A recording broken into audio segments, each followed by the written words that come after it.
Hi, this is Shane Starr. I'll try to be brief on the introduction and just get to the point. One of my biggest issues in life, I think, is I have a problem with complaining. I complain about everything. I complain about even the things I like. I'm too critical and I focus on what's wrong instead of what's good. And my hobby, typology, is no exception. So, in an effort to kind of clear the air and get all my complaints out so that I don't have to do any typology complaints for the rest of the year, this video is an update on my understanding, perhaps short of understanding, perhaps misunderstanding of typology.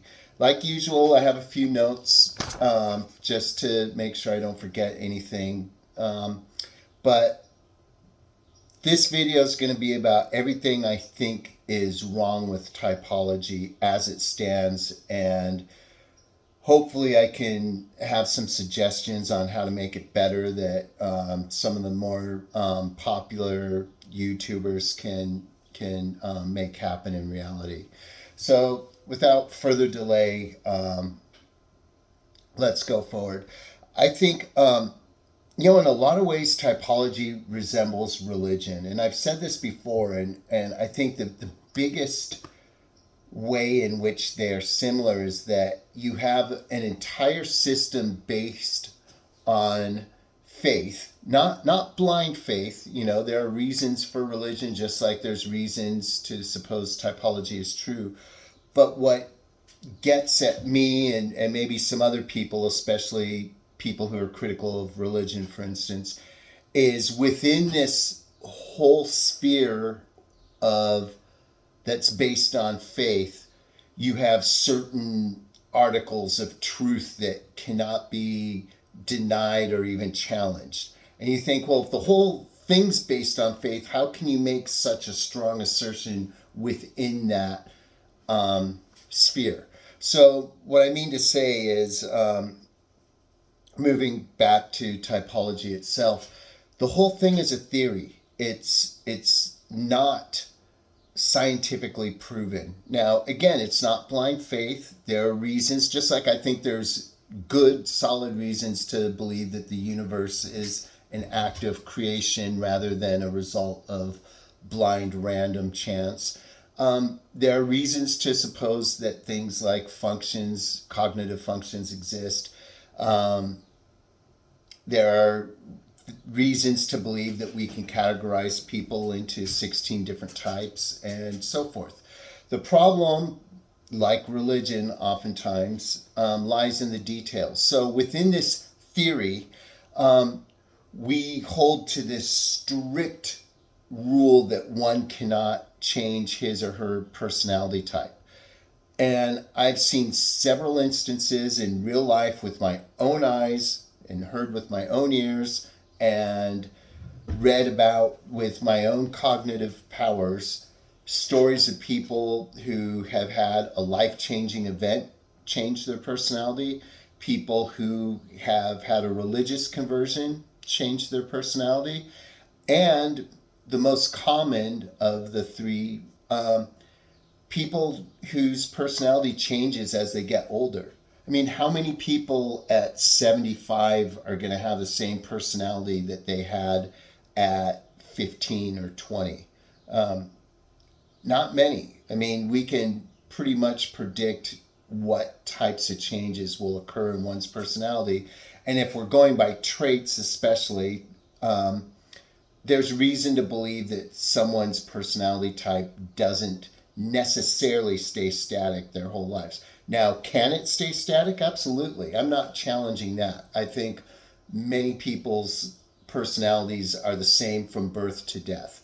But I do not think that's necessarily so. And I have seen too many people change for the better and, unfortunately, sometimes for the worse, to suppose that personality is inherently and necessarily static. So that's one. The whole thing's a theory, but yet we're saying, no, you cannot never change personality types. Okay, how can you make a declaration of unadulterated 1+1=2 absolute proof of an assertion inside a theory that the whole theory is a theory and not scientific fact. I don't think that's logical. Okay, another thing. I'm not challenging how many functions there are, but why 8?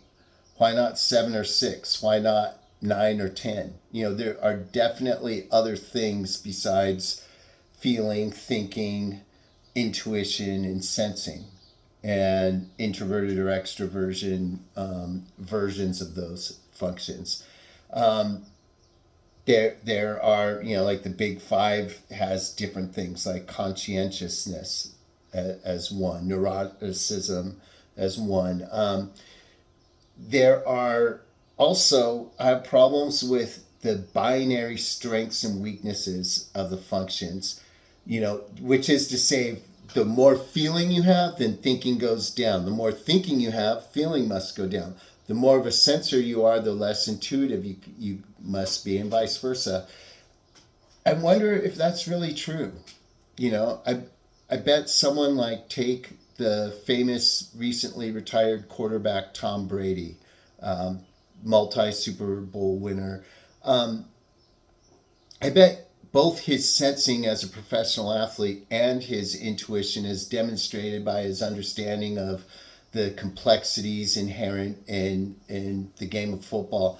I bet his intuition and his sensing is better than most people, which isn't to say that he isn't on some sort of binary coin himself. But still, I think some people are more of both and others are less of both. There's some people, I won't give any personal examples of this, but their intuition seems very dull to me, and they're very clumsy in the sensory world as well. And I just think, this person's low in both. How could they be high in either one of these, And then again, you contrast that with a person like Tom Brady, who I think, in some places he's listed as an ENFP, and in other I've seen him listed as ESTP, ESTJ. I don't know what he is, but my point is that being strong in one function doesn't necessarily make you weak in another. According to our theory, all typology theories, it seems that it does. Okay, so that's another problem I have. The biggest problem I have within typology, and this isn't about the system, it's about the people, is all the exceptions that are just so varied and in abundance.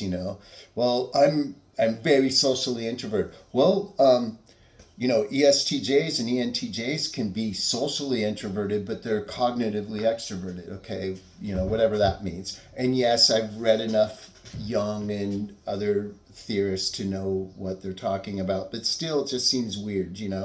All the INFJs and INTJs out there who seem to have this strong attachment to the physical world, and it's just like, well, you lead with intuition. You should be out of it and not present in the here and now if that's really your type. And it's just every time there's an exception. Well, you can be athletic and be an INTJ. Okay. Well, you can be into philosophy and be an ESFP. Okay. So everyone can be anything, right? Then what are we even talking about anymore? If there's an exception to every rule, then that renders the rules meaningless. Because you can say, I love school, I love to read, I'm a nerd, I'm a hermit. It's like, well, you could be an ESTP still, because some ESTPs are hermits, and some of them are into reading, and some of them actually like school. It's like, then what are we talking about? Like, it ceases to have meaning. The whole idea of typology is to categorize people into different groups. And if everyone has a list of exceptions to their own type, then they're either mistyped or the whole system's broken, or both. Okay. And that leads me to my next big pet peeve about typology is I am really big on traits. Unlike everyone else I love and admire and respect in typology, everyone says, no, you got to ditch trait-based thinking and go to motivations. But how do you know someone's motivations? Oh, I'm wearing all black. Does that make me an INTJ? Well, like, but my motivation is because I just feel cool this way, and I just want to be like Batman or something. Like, I don't get how you get into someone's motivations. To find someone's real motivations, that depends on self-reporting. If we are dependent on self-reporting, then let's bring back self-testing and then again self-typing. But everyone says, no, don't go by the test, don't go by the self-test. That's false. You have to be professionally typed. We can't see ourselves who we really are. You have to get an objective outside viewer. Fair enough. But do you see, it's a tautology, it's a circle. The person looking in has to ask you about your motivations, and they either have to take you at your word, which if you know yourself perfectly well, then a self-typed test would be fine, or you're lying and they see through the lie, in which case you're self-deceived, which in case what you say and what you do has nothing to do with who you are. And if that's the case, then what good is typology even going to do you? Because everything you're doing is for some different motivation than you're aware of. That would truly be, tragic, really. So a solution to this, I think, is to just go by traits. When someone's loud and obnoxious or just loud in general, and they're very social and they're very outgoing, to me, that equals extrovert. Okay, I don't need to, but he's really an introvert because he does that to cosplay, or he does that as a means of survival. He's a Enneagram 5, but he's a social 5, so that's why he seemed like, dude, no. Okay, I've had enough of that. If I want to call it like it is, like that person's an extrovert, that person over there in the corner reading a book during the party, that's an introvert. It's real easy. A third grader can get that. That's what I'm with. Same with sensing and intuition. Same with thinking and feeling. And especially, it bothers me to no end seeing this come up between the P and the J. Like, that should be the easiest one of all. You're either structured and organized and everything, OCD, picky. You're either more on that side, or you're sloppy and you don't care about that. Your clothes can be wrinkled, not matching, whatever. Room can be a mess. Car has wrappers in it and stuff.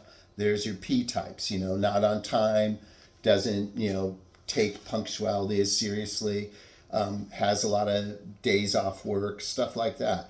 But somehow, some way, especially in socionics, the P and the J become so much more complex. Well, actually, you can be a J and still be sloppy and still not be on time. It's like, no, dude, what are we even talking about anymore then? If a J can be like that, then what is a J then?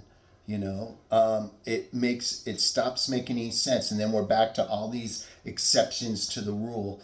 And each time you make an exception to the rule, to me, it's like poking a hole in the theory, each time you allow an exception, that makes the rule itself weaker until you get to a point where, anything's possible. So how can we fix that? Going by traits, going by agreed upon definitions. Right now, we don't agree on the definitions of the functions. Ask what SI means in the MBTI world about, routines and memory and attention to detail and structure and organization. Guess what? In socionics, not a single one of those things applies. In socionics, SI means relaxation, chill, comfort, nice environment, kind of laziness. SI and MBTI has nothing to do with laziness at all. And SI and socionics has nothing to do with memory or attention to detail at all. So we're not even talking about the same stuff here, yet people say, no, if you're this type, you should be this other type in socionics. Tell me a true life ESFP in MBTI who's an SEE in socionics. Those are two different personalities. And I challenge anyone listening to this who got this far to tell me that SEE and ESFP are the same personality. They're not. I don't care if the letters are the same. I read enough and I know enough to know that when people think they're one of those types, then they're the other one. There's like there's hardly any overlap at all in those two types. An SEE is usually an ESTP or even an ENTJ in MBTI. And an ESFP in MBTI is probably going to be an ESE or an ESFJ in socionics. If you want to argue with me on that, that's a mountain I'll fight on. Okay. Here's another one. Third slot, MBTI. Is it weak or is it strong? In MBTI, it's strong enough to where there's some theories like cognitive personality theory who define your type by the first and third function. That tertiary function, like for an ENTJ, that would be SE. Okay. For an ISTJ, it would be FI. These are strong functions that can even be mistaken as a lead function if that person's worked on them and developed them. Not so in socionics. In socionics, that's in the bottom half of strength functions. That's your activating, or they call it mobilizing in other circles. It's two-dimensional, and it might be try hard, but it's weak. It's not strong. No one would mistake it for your lead function. So which one is it? And if you should be the same type in both theories, how do you account for the difference in the strength of the third function, which is the sixth function in socionics, part of the super id block? But this is a result of years of this. I'm not just coming into this after a couple of weeks and having questions. I've been wrestling with this stuff for years, and these problems just aren't going away. Perhaps one of my biggest issues, to move on, is the problems between introversion and extroversion. When we speak of those terms, 99% of the world thinks about your social qualities, and it's easy to tell an outgoing person from a shyer or person who's more, quiet and to themselves. But not so in contemporary socionics and now contemporary MBTI. They turn it into more of a subject-object relationship. So what we can have is we have an extroverted ESTJ over here and an introverted INFJ over here.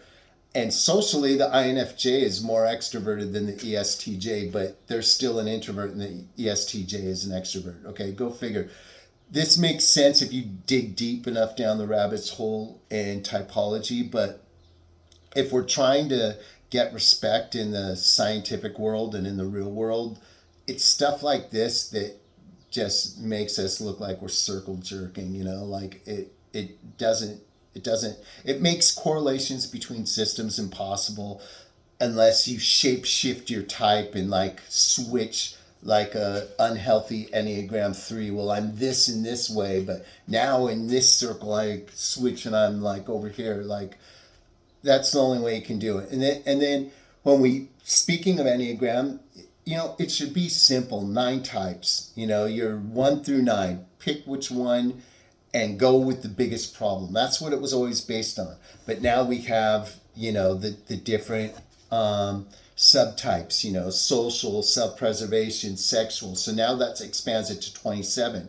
But now we have the different wings. And then we have the different tri-types. So if you take all of that into account, we've expanded from 9 to 81. Now you can be 81 different types. So now you can be a 5 who's social somehow. Or you can be an 8 who's introverted somehow. Like, to me, all these tweaks and variations and exceptions to the rules have ruined the rules. It's like a club where the bouncer just lets everyone in for some exception, and now you have a bunch of people in the club and you can't tell the difference between who really belongs there and who doesn't. That's like typology, and everyone in their whatever they claim their type is. Like every time someone tells you their type, you have to like kind of know, is that the real type or not, because you can't take anyone at their word anymore because there's so many exceptions that are okay. So I guess my last big problem with typology right now that I will say is how much everyone on the outside world seems to hate it. I think compared to the outside world, all of us are INFJs, because they look at us like we're crazy for being into this stuff. Just last night, my partner, love her to death, but she's like, why are you reading that? What do you get out of it? Why are you still into it? And I got offended and triggered enough to just say, good night, I've had enough. And I just went upstairs and that was it. But the point is, nobody likes this stuff except us. And that leads me to say the best version of typology is the simple version, the one that we've all learned and have been conditioned to hate. That's the 16 personalities trait-based model with the cartoon characters. Well, guess what? If you meet people at work or on a date or at a bar or at any social gathering, you start talking about that stuff, chances are you're not going to reach anyone. But if you do, it'll only be through probably that avenue. Because if you lead with polar function in socionics, you're going to lose your audience from the very start. And that's a shame. And I think one of the reasons why we lose so many people from the start is because we've become too complex and technical for our own good. Maybe a step back to simple dichotomy, simple trait-based theory would be healthier and better. Of course, I will get a lot of hate for that myself, especially from my more learned followers or readers or friends. But still, ask a third grader, what's the difference between an introvert and an extrovert? Okay, what's the difference between someone who's into the physical world, who likes to get their hands dirty, who's good with their body and they're fit, versus someone who's into ideas and fantasy and stuff like that? You could tell the difference. Even if you're close in the middle, you could tell one way or another. Feeling or thinking, the same thing. Of course we all have feelings. Of course we all think.